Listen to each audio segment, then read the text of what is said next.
A snake keep its place. Giant edged off the door so hot. Fugitive to the beds, White Ox? What have you got?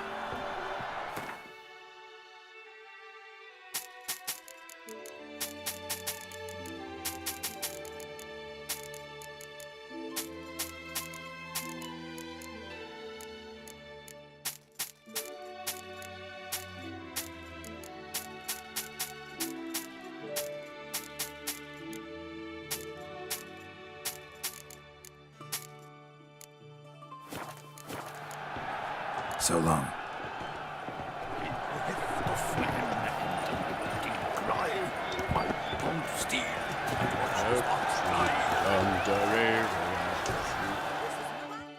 Need to speak to the Duchess, urgently. All right, you scamps. Story's done. Go find your parents. But Sir Palmerine, what about the story of Rittik and the dragon?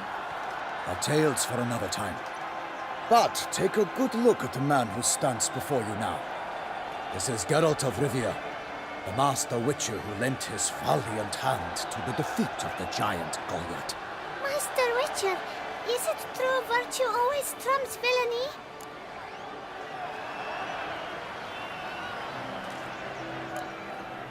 Not always. Could go either way.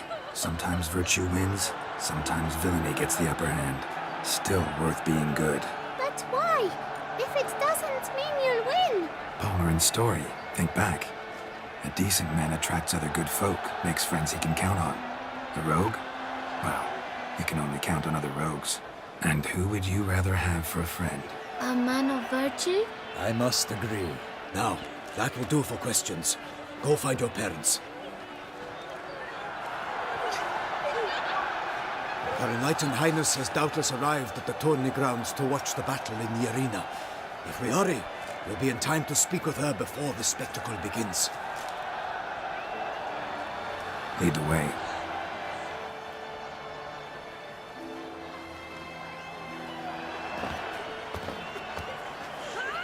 Who's fighting? Nilfgaardian gladiators? Close, but not quite. As we'll soon see. Someone's gonna fight a Shalmar with only some bells on its tail to confuse it, slow it down? Whatever is the problem? The beast is a gift from the Emperor, no less.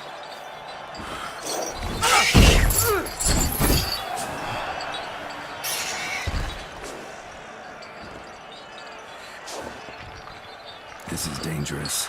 Bells on its tail aren't enough. I saw a spectacle of the sort at the arena in Nuremberg. There, a knight defeated a Shalmar with bells on its tail. Might have gotten lucky. Shalmar might have been lame. Who knows? Only a Witcher has a real chance against a healthy Shalmar. And that's not even every Witcher. Besides which, releasing a monster that dangerous in front of a crowd, plain irresponsible. Who's going to fight the beast? Guillaume, the young man you met. Yeah. Mentioned he'd promised his heart's captor a monster trophy. Great love demands great sacrifices. Let's go.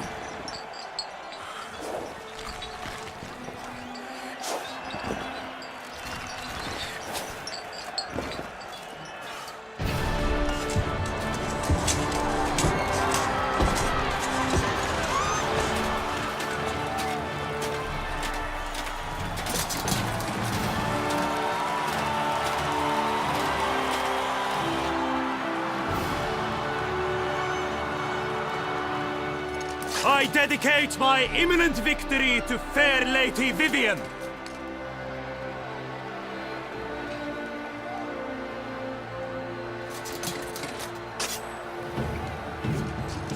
It's begun. The fight shall have to end first. We must wait.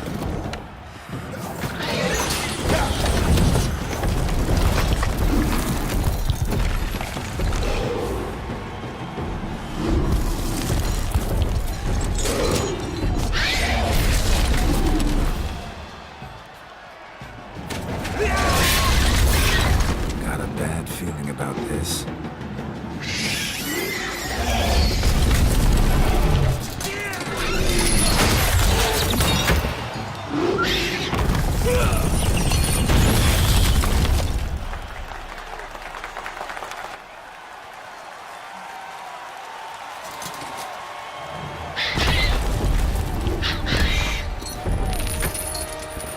Damn it.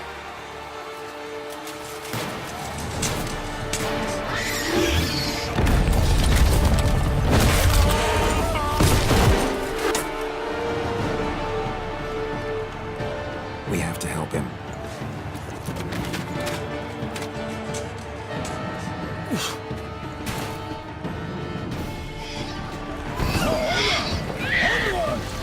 Gotta keep it down.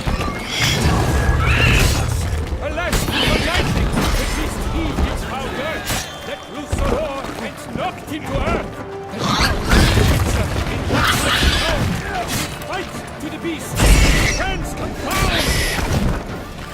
The fate of the beast has been laid on the gods! Soon your wizards shall triumph against all odds!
was defeated by Geralt of Rivia, master of the witchering trade. Behold, as the last gasps of life seep from the beast.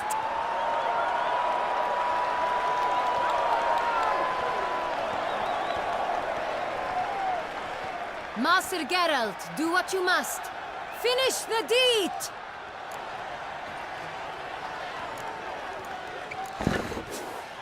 Monster's no threat. No need to kill it. A victor may always show mercy. It is his right. Long live Geralt the Merciful!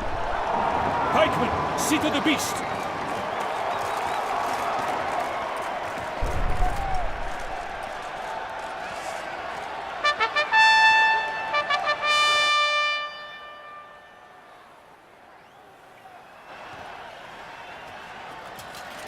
Guillaume. The lad came damned close to dying. I'm fine. Not hurt at all. Vivian? Smile as befits a hero and keep silent. Speech clearly pains you. She approaches.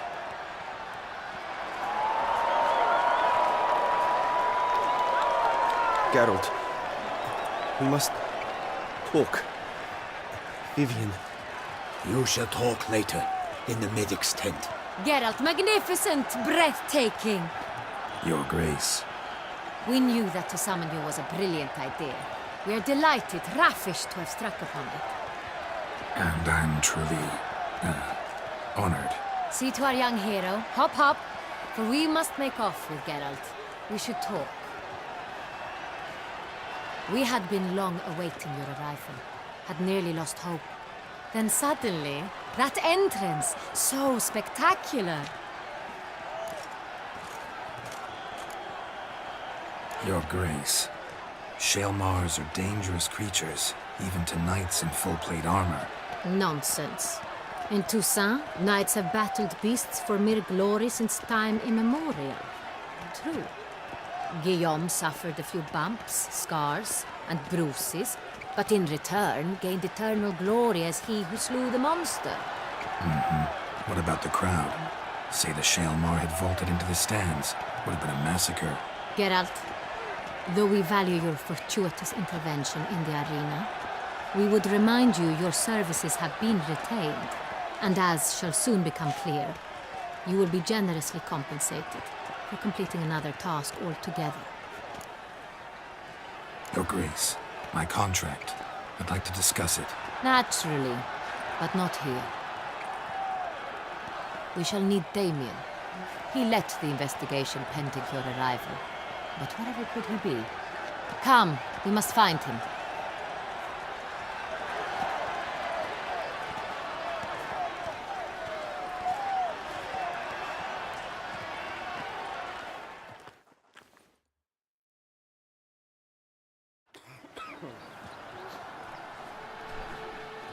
Tell us, have you come alone? Or did Viscount Julian accompany you? Wish to see Dandelion, Your Grace? Yes. I mean, no. Yes. But solely to tell him we regret. Yes, deeply regret rescinding the death sentence we so justly handed down upon him. If we could turn back time, we would make certain he sat in a tower till he rotted. No, we would ensure he was broken on the wheel, then drawn, hanged, and quartered.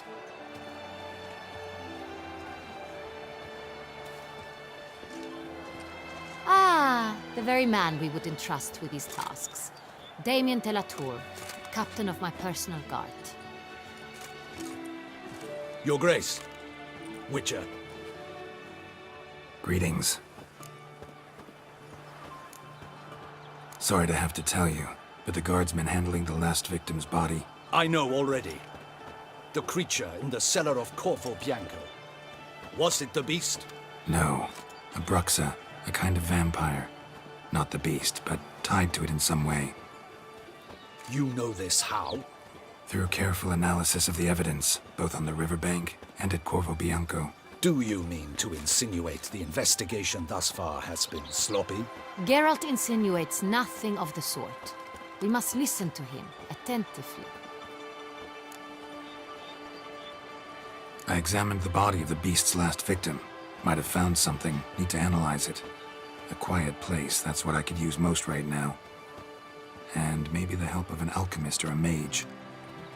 Also like to hear all you know about the previous victims. Take it Sir Delatour is my man for that. Firstly, call me Damien, please. Secondly, you should know I spoke against summoning you here. I've heard much about you. You bring trouble, or thus far have, always. And we've enough trouble as it is. Yet we are capable of defeating the beast on our own, without an outsider's help. I've no doubt about it. Damien, we settled the matter of the Witcher's employ some time past. Definitively. Since you have broached it nonetheless, let us discuss Geralt's pay. Are the legends true? Do Witchers usually demand that which you find at home, yet did not expect? Not quite, Your Grace. Law of surprise, it's something we invoke at times, but rarely. Usually we just take gold. Disappointing. This law sounds rather romantic.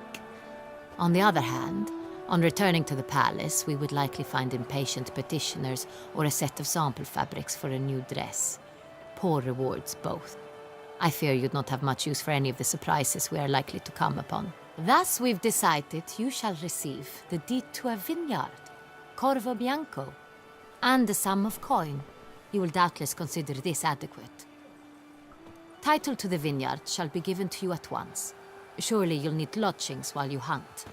The coin, however, will be yours only once you have slain the beast. Lovely, generous gesture, Your Grace. Corvo Bianco. Isn't it the Duchy's temporary morgue? Is it now? The Chancellery's bungled things again, we fear. Not to be left unsupervised for one instant. Yet, in its mood, a morgue should present minimal problems to a Witcher. What's more, nothing enhances a wine's reputation better than a grim legend. Thank you, Your Grace. I accept the contract, of course. But as I said before, I'll need some information. How'd it start? Who was the first victim? Crespi was the first to die. He was famed once for his many glorious tournament victories. Then he grew old, hung up his sword, and took to winemaking. Crespi was not loved by the wine merchants. He was ruthless in business and thought to cheat many a time.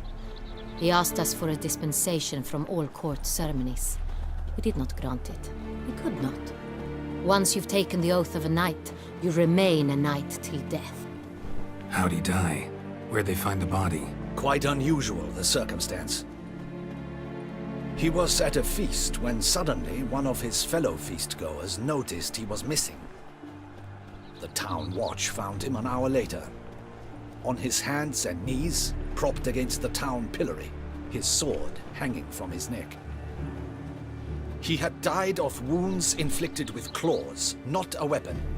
Blows of great force. So he died suddenly, but the body was on its knees, meaning someone posed it. So it seems. Second murder. Tell me what you know. In the city there are certain nooks. No one reasonable ventures there after dark. Ramon Dulac's corpse was found in one such place. With the first murder, terror gripped the city. Its inhabitants grew wary, kept to safe areas. Consequently, news of the second victim came to us from a group of concerned cut-purses. Criminals fear the beast? Telling in a way. Take it you've excluded the possibility that Ramon died at the hands of these bandits. Do you believe me an amateur? Not hands, but claws killed Ramon Dulac. The wound was deep, clean. His body was found in the gutter, dressed in nightshirt and cap, a pillow placed under his head, and his sword replaced by a bed warmer. Ramon Dulac, a knight who but a dozen years past was an advisor to our father, the Duke. Someone went to a lot of trouble to make him look ridiculous. Maybe revenge was the motive. It's not out of the question. Dulac had shady dealings with the criminal underworld, but no one ever came forth with concrete proof of any misdoings. So, first two victims were knights, best years behind them. The same could be said of the third. Sir Delacroix was wont to claim that in modern times knights face new challenges, enterprise being the latest addition to the chivalric virtues. He made a veritable fortune in the grain trade. Palmerin even nicknamed him Sir della Stinchi. Found a coin pouch on his body. Contained florins dating from various times, hailing from different provinces of the Empire.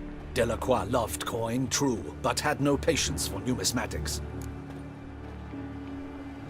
Lots of similarities between the victims.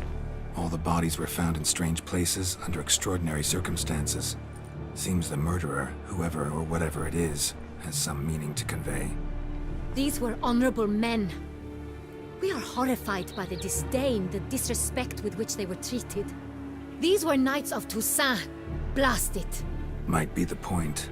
From what you say, none was a model of virtue. Ever considered that's what the beast's trying to draw attention to? All the murdered men were knights who swore fealty to the 5 chivalric virtues.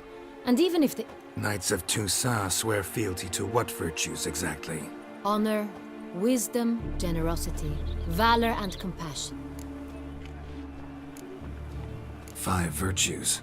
Why are they so important to your knights? Strange question. Your Grace, forgive me. I'm a foreigner trying to understand another land's customs. You are forgiven.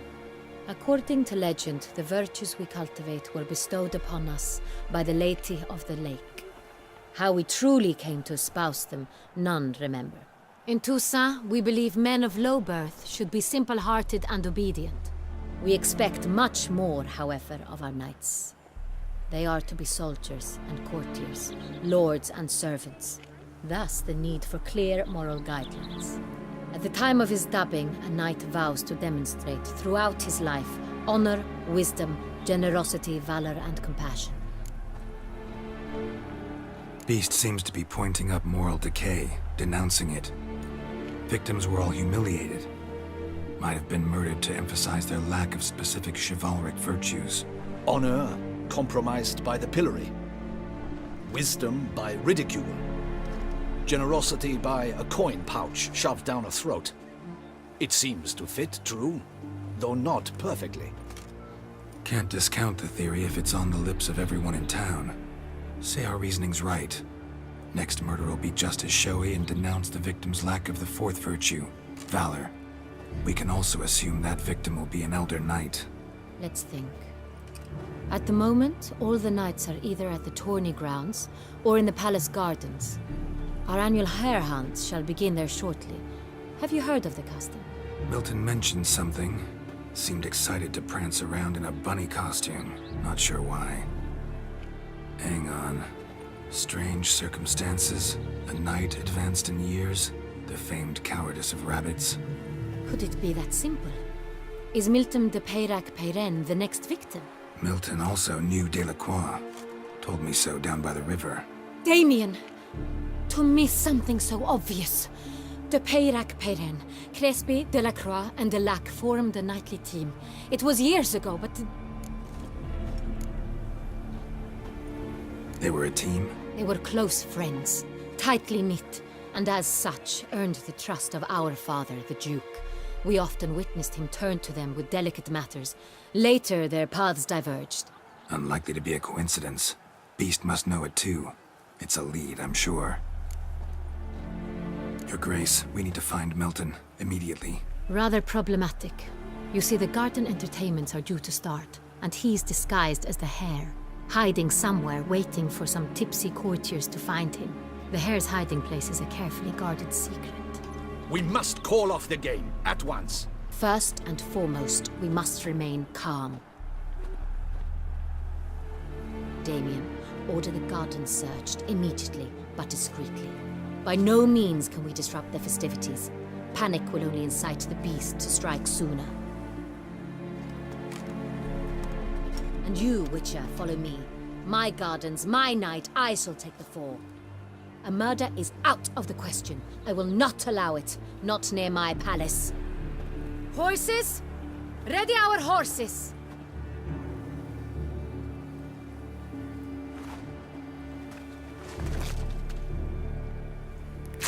Your Grace!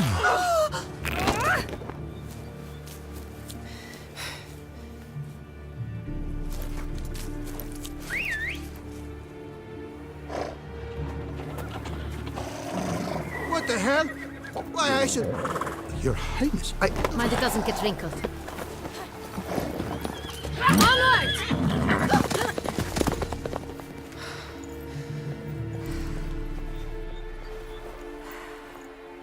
Hey! That is silk!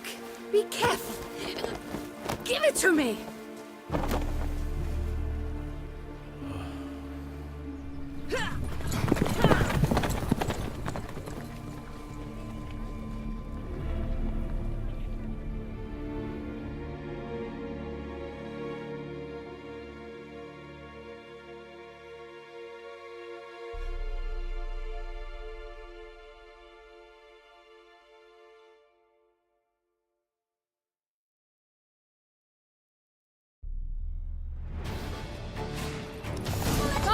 Your Grace seems right at home in the saddle.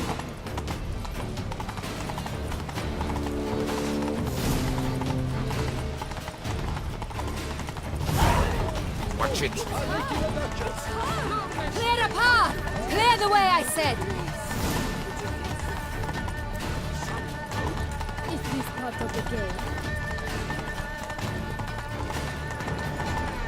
Banquets and wine. It's here! Just round the corner! Hurry! We must go to where the game is being held. The participants must find a unicorn's horn, a golden fish, and a phoenix egg. With these in hand, they can deduce where the hare, Milton, hides. Mean we need to find those things too? We've no other option. But time is of the essence, so we shall have to break the rules. Here in Beauclair rose right and fair.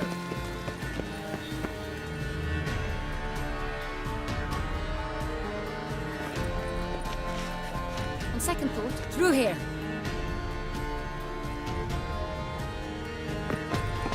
I shall show you where the hunt plays out. Then we will split up. You will get hold of the unicorn horn and the golden fish, while I nab the phoenix egg. That will be quickest. Golden fish. Do I need a rod or a net? Please, Geralt. It's not a real fish. Look there, towards the water. See the lights?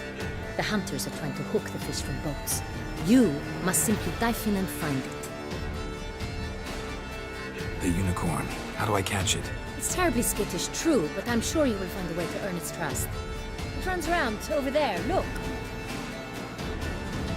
The golden fish and the horn both contain things or clues that will help us find Milton. Once you have fish and horn, find me among the other phoenix egg hunters. All clear? Then let's get to it.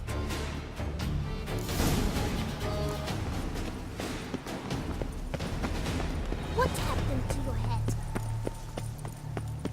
Fiorano of the 1290 vintage. Whoa! I do encourage you to try. Keep calm. My blood Start no came bros. sword. I nailed it. If I were to call a state courageous or cowardly, what other part of the state would one have in mind? Unicorns are thought to like...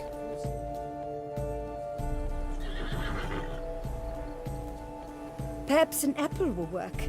Or some sweets. We would not be in this predicament, dear sister, were you still a virgin. Do you really wish to have this conversation again? Here and now?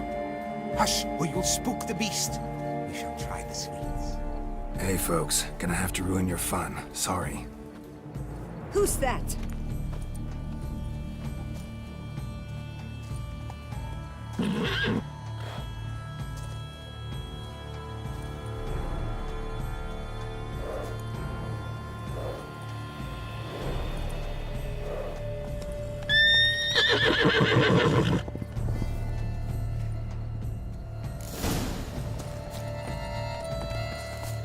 Come on, stay calm. Shh, calm down. Easy now.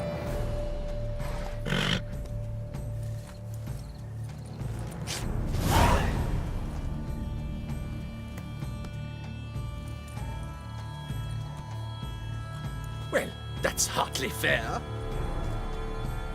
Flagrant cheating is what it is! Sirs, we must teach this scamp some proper sportsmanship.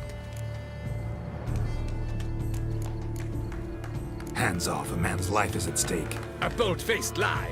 Let's show the scoundrel the true meaning of valor. Man needs to be taught a lesson. We shall teach you manners. He's a cheat, a cat. You shall regret your dishonesty, lad.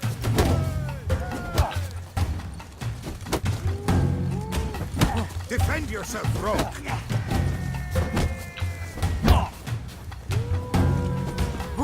You shall regret your dishonesty, lad. Defend yourself, rogue. You shall regret your dishonesty, lad.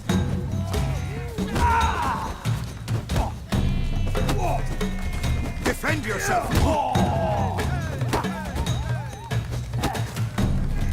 You shall regret. Hold, vagrant. I demand satisfaction. Fuck off. No time. Gardens are huge. Be better off on horseback. Unworthy. Entirely inappropriate behavior. A complete collapse of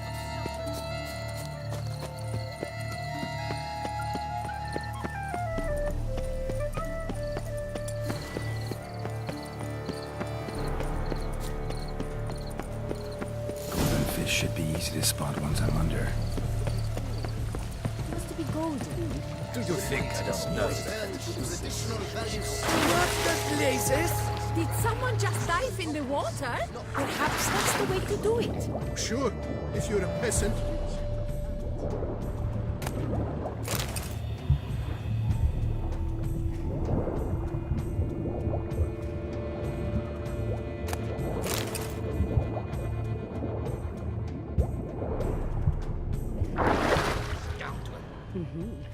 But my, is he manly?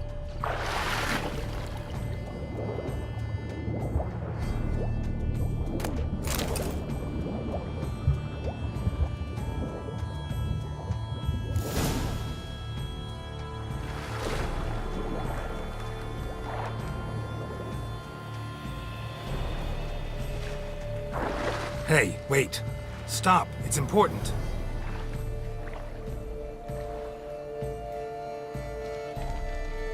King Cormorant, sire, accept this offering we bring. Prithee cast upon us your merciful eye, and bear before us its secrets.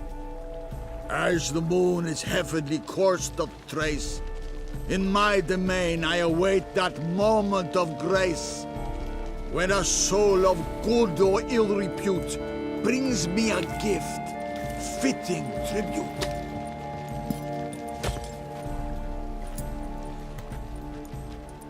A key. Why, you bomb-botched wretch! He's ruined the game! Disgraceful.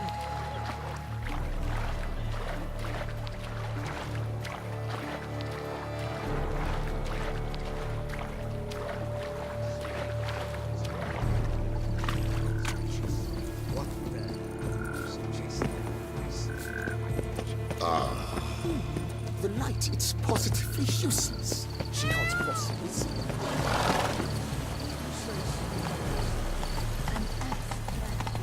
Oh! Ah!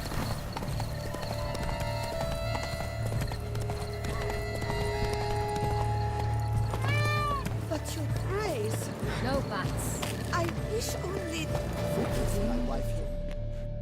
If you please, Your Grace. We do not please. We act out of the highest necessity. All shall be explained later. But it's against the rules. I am the rules.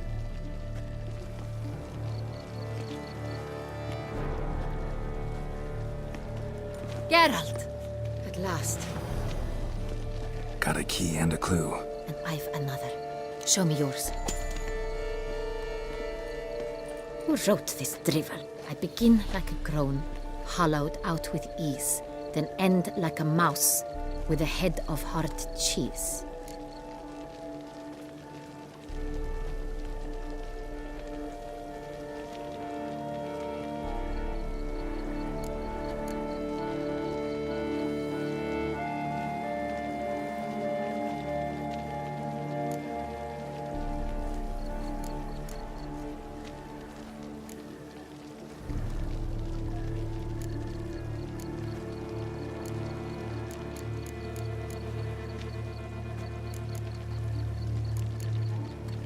Too cryptic, this riddle. Got no idea what it's talking about.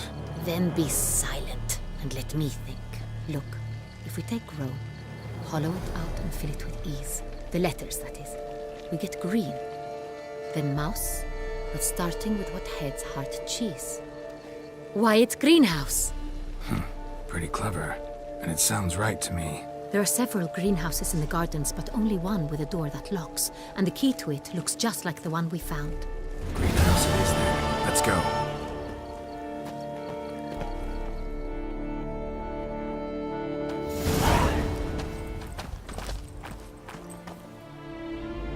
Wait here.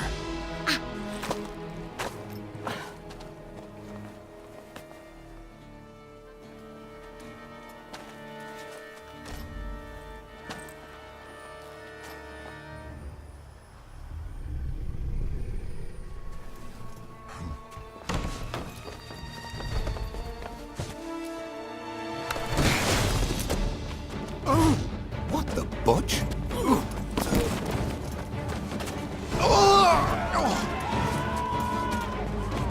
What was that?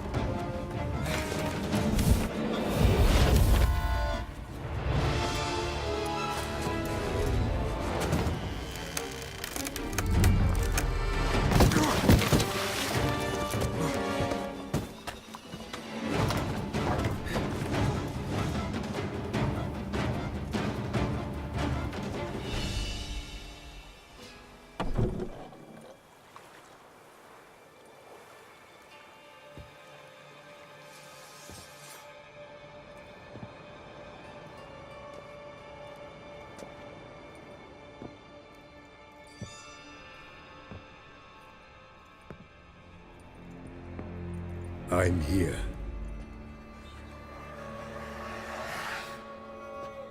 This belonged to you, maybe? It did, but you may keep it. I've a new one. I do not know you. I've done you no harm. Yet first you butchered a Bruxer who was dear to me. Now you pursue me. Why? You've killed 4 innocent people, at least. And you? How many innocents have you cut down?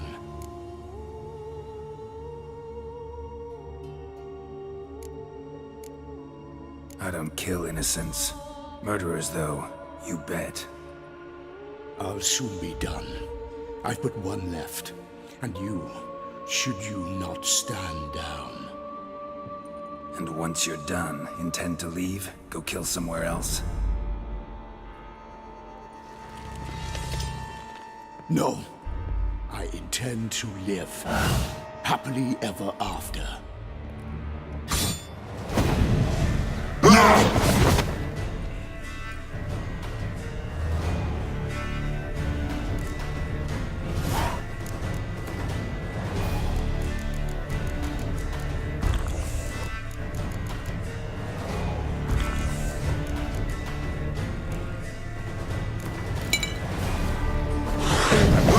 Kill again.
To stay where you were. Regenerate! I know you're in trouble.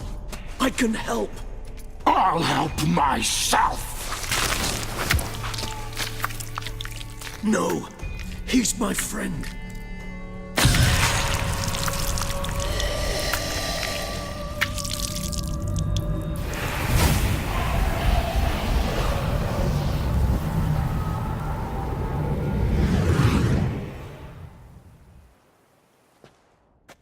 Yes, Geralt, it's me. Regis? You alright? All is well. All's in order. Wounds such as these heal on vampires in moments. But we've not seen one another in ages, my friend. At least in human terms, that is. How's this even possible? Last I saw you... I was a bubbling, shapeless smear, having been rather spectacularly melted into a column of a certain castle. In somewhat better shape now, as you can see. Hardly peak form, mind you, but were I human, folk would think me a demigod, I dare say. I'm sorry. What happened, it was my fault. Never got a chance to apologize. No need, Geralt. Bygones. I did not have to join you on that expedition. No one twisted my arm. Miraculous regeneration. How'd you manage it? I had help. From the one you hunt. Him? How? And what have you been doing all these years? Not the time nor place for such stories. I suspect we'll get a chance to speak at ease and at length later. Now, however, we must deal with the reason that brought us both here.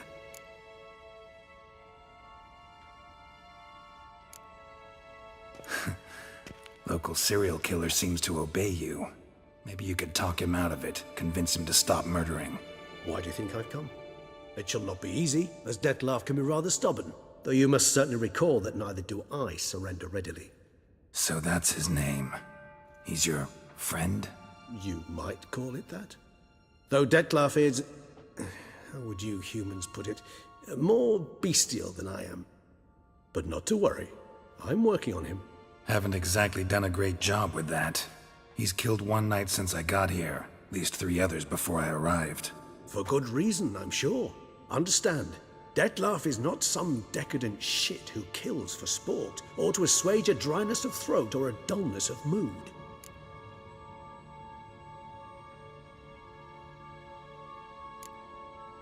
Seem pretty damn sure of that. I am, because I know him very well.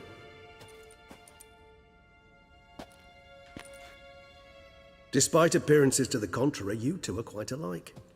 You've both noble hearts, yet you both are wont to perform ignoble deeds. When circumstances force you to, of course. Remember the year 964? That was 3 centuries ago. Blind fear gripped Rivia, Lyria, and Spala. Women and children were dying. Their mutilated, dismembered corpses littered the fields. Brute of Lyria. Read about it. Chewed up almost 200, then fell to a common poacher supposedly armed with a dagger blessed by some prophet. It fell to Dettlaff, who then found a poacher asleep in the brush near his snares and dropped the fiend's corpse at his feet. And thus, a legend was born. Vampires rarely help humans. Must have had his own agenda, hunting the beast. You err. He slew it for one reason alone. The monster killed a lad who once, in the street, had offered Dettlaff an apple, expecting nothing in return. Terribly noble of him. You do not have a monopoly on altruism, my friend. Vilgefortz melted my body. Dettlaff found what was left. As per our codex, he had a choice. To leave me where I was, or to care for me and nurture my remains. He chose the latter. Regenerated me at no small expense in his own blood. Do you know what that means to a vampire? The gravity of the endeavor? Probably same thing it means to a human. You owe him your life. Much more than that. The act itself made us blood brethren. A bond so strong humans cannot even imagine. Which is why I know something ill is afoot. Always had an overdeveloped sense of empathy. Each vampire has a unique talent. One they hone over centuries. It's precisely what renders us so difficult to classify. Dettlaff's trump card is his herd instinct, his tribal propensity. In point of fact, he prefers the company of lesser vampires and shuns that of humans. If he walks among you, killing egregiously, it can only mean something's upset him, immensely. Anything specific? Some set of things that'd be likely to set him off? How should I say this? Dettlaff doesn't understand men, their world, its rules, its conventions. He's naive in a sense. He doesn't comprehend your games, knows not what it means to lie, deceive. Suggesting he's maladjusted, and venting his rage. I'm suggesting maladjustment can at times breed conflict. But is it the case this time? I cannot say, but intend to find out. Gotta find him, before something upsets him even more, and all Beauclair is awash with blood. Well, we share a cause then, just like the old days. Not entirely. I mean, when I find him, you know.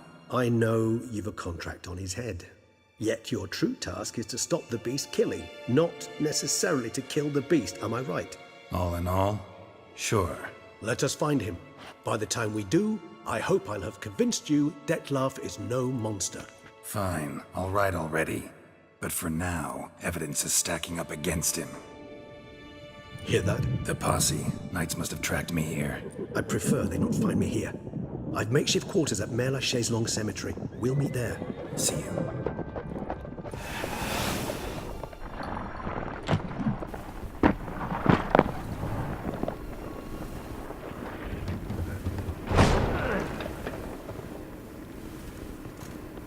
Witcher, we flew here as fast as our courses would carry us. Yet I fear we're late all the same. Pray, where is the beast? Still investigating. About to inspect this site. Withdraw your men before they trample all over the evidence. Sirs, we must let the Witcher do his work. Milton's murder cannot go unavenged.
Race no fuss!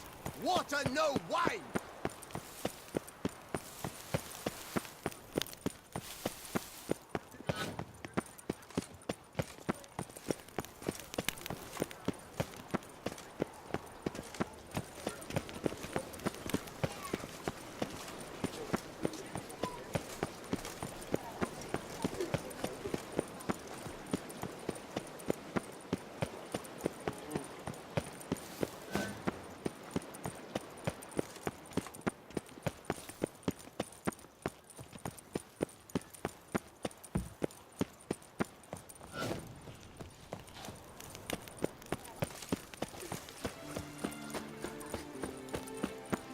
here in Beauclair, all's right and fair.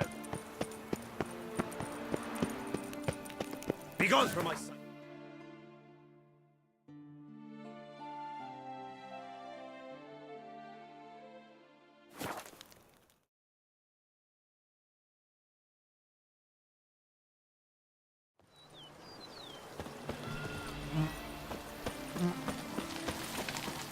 The Dutch is small, but do you know any who's not heard of our wines? Good day!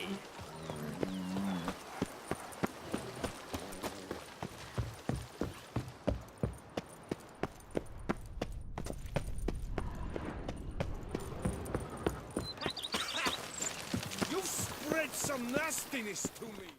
Welcome home, sir. I am Barnabas Basil Fawlty. By order of the Duchess, I shall serve you as Major Domo of Corvo Bianco. I previously served with distinction at the Nibli family manor and in Nazaire with Admiral Rompali, who, as you are certain to know, is an extraordinary, demanding gentleman. Whoa, Barnabas Basil. One thing you ought to know. I'm not your typical landed gentleman. Truth be told, this is the first real property I've ever owned. Oh, in that case, you must leave it all to me.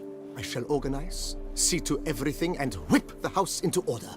I dare say this place will soon be the most prosperous vineyard around.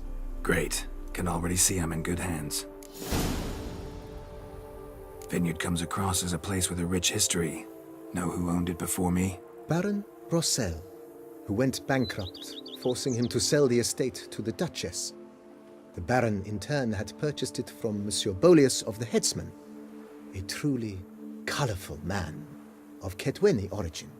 He was actually a headsman? No, not him, but his great-great-great-great-grandfather. Indeed. Apparently, he was a common cutpurse who somehow secured for himself the post of ducal headsman in Beauclair. Went about his work with an exceptional penchant. They say he chopped off more heads than there are grapevines in the ducal vineyards. He never hesitated, not once. Never sliced unevenly, never botched a job. For his exemplary service, the Duke granted him a title and this estate. Monsieur Bolius, on the other hand, was an engineer in his younger years. Once retired, he settled here and took to producing wine. Sadly, misfortune struck and he lost his sense first of smell, then of taste. Additionally, he could not drink alcohol. His medic forbade it. Shame that. He gave up making wine? Not at all. He made even more of it. Began throwing wild balls to which he'd invite friends from far and wide in order to treat them to his wine and delight in the fact that at least someone could enjoy it. It's the sort of man he was, Monsieur Bolius. Mind giving me a little tour de Corvo Bianco? Not in the least. Follow me, please. I think it would be practical to begin on the hill.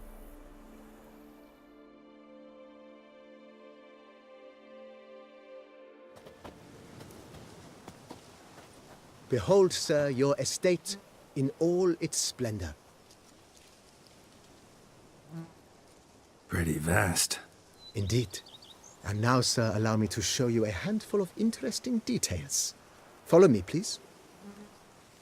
Been a major domo all your life? Yes, I come from a long line of major domos. My father was a major domo, as was my grandfather before him, as was my great-aunt. In fact, she was the one to start the tradition. Great-aunt? A hard woman. It is said that already as a child, she knew where she was going and went there.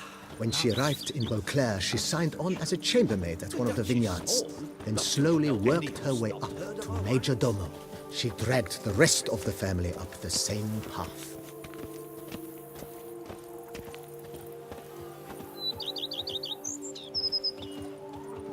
The servants' quarters. I occupy the green home. With the Duchess's permission, I have hired a full staff. Their salaries to be paid from the ducal treasury. Nice of her. Not the most sightly part of the estate, I admit. But I think it's worthwhile for you as master of the domain to know where the help stays.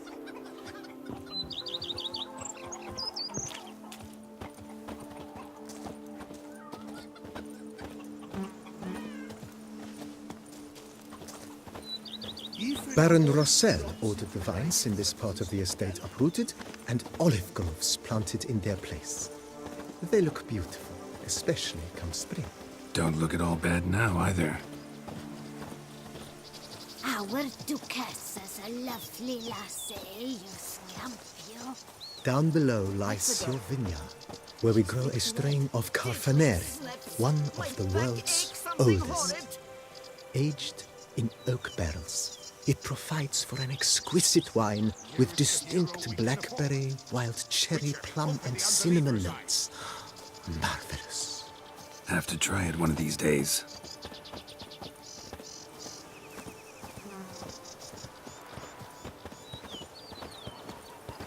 Nice well. Picturesque. Yes, though it ran dry long ago. During the raucous feasts Master Bolius held, he would order it filled with wine. There's a tale about a guest attending a Bolius ball for the first time and thus unaware of the custom. He had suffered great heartbreak and had decided to end his life by jumping into the well. The festivities were coming to a close, and the well was nearly empty when the suicidal guest finally jumped. Instead of killing himself, he nearly broke his legs. To numb the pain, he drank the wine. Drank himself to death? Not at all. When found the next day, he had concluded he'd witnessed twin miracles. The water had been changed into wine, and he had survived.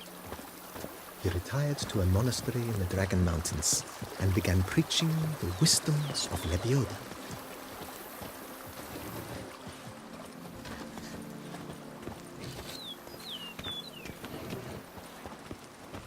Monsieur Bolius's wife Nina kept a garden here.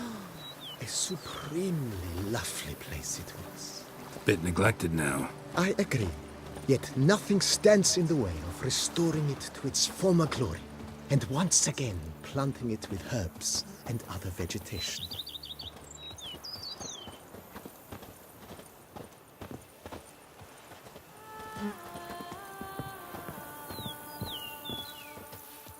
Madame Nina planted diminutive, delicate flowers and herbs here. One might say their aroma still hangs in the air. You're quite the romantic, Barnabas Basil.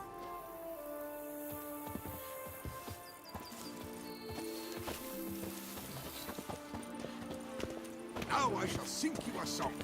1, 2, 1, 2, 3, 5, 6, 7, 8.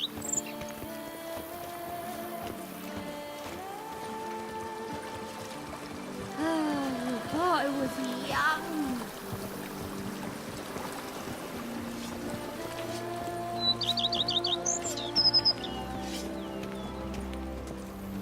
This served as an additional wine cellar in years of plentiful harvests. Bit of work and it'll make a fine stable for Roach.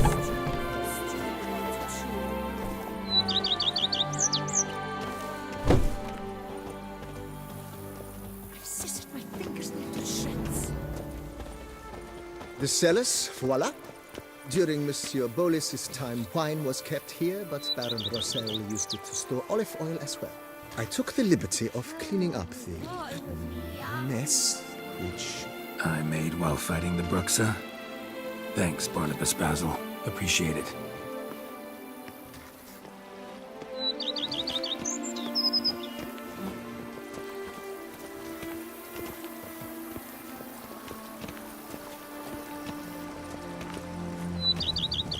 As you can see, the facade is, how to put it, slightly stained. But one cannot deny it, a certain subtle southern charm. True, though it could use a bit of subtle paint.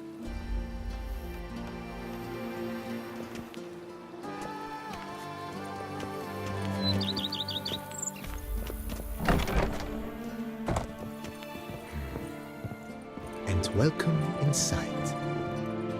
On the left is the master bedroom. On the right, the dining hall and kitchen. Upstairs, we shall find the guest room, currently used for storage. Not a bad idea. At the moment, the house is only minimally furnished. Yet I believe we will, together, devise some innovative arrangements. A few paintings, for instance, would breathe new life into the abode immediately. With that, sir, you've seen the full lay of the land. Corfobianco is a beautiful estate.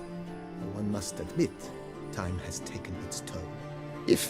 Forgive me for being forward, but if you were to choose to invest a small sum towards its beautification, consider me at your service on the matter. Think I'll take you up on that. Be sure to come and see you if I decide to do any remodeling.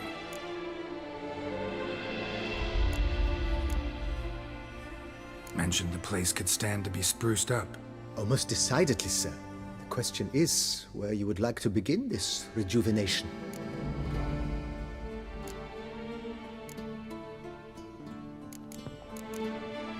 Know what? Changed my mind. Not in the mood to talk about redecoration today. But I wanted to ask you something else. I shall be glad to answer your every question, sir. Thanks. Gotta get back to my business now. See you soon.